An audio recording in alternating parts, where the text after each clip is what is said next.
if you look around the world, students are protesting to support the Palestinian people.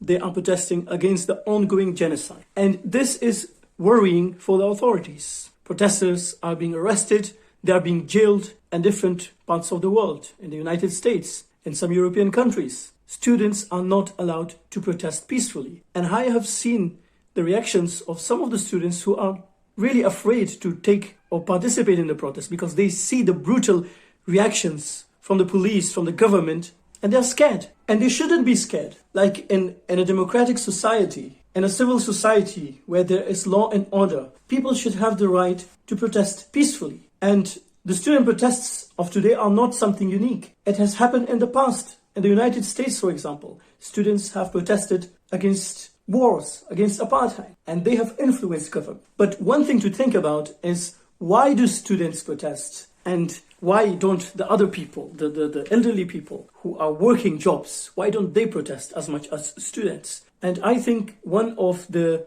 main reasons is because young people are, generally speaking, less corrupt. They have not been sold for money, for ease, for comfort. They are not influenced by corporations. They don't have selfish interests and desires as the other people, the elderly people, or the people who have been working corporate jobs for many years. Comparing to them, like, students are not like that. Students have a simple life. They don't have that much needs in life. They don't need that much money. They don't have houses. They don't have mortgages. So they are like free spirits. And when students see injustice around the world, naturally, they want to protest. They want to protest for a just cause. And the same is happening today. Like throughout the world, different prestigious universities, students from different prestigious universities are participating in pro-Palestinian protests because they want at least what they can do. They want their universities to cut ties with a government that is committing genocide on a live TV. They have killed 35,000 innocent children, women and men, and they're not stopping. Like, even the reaction of the United States to partially hold sending of weapons to Israel has not stopped Israel. Why? Because it is a very soft measure. The United States is supposed to pressure Israel in a harsh way. And Netanyahu and his partners in this genocide should be forced to face an international trial for this genocide that they have committed. No one is going to forget. And the students of today, the young people of today, they are the leaders of tomorrow.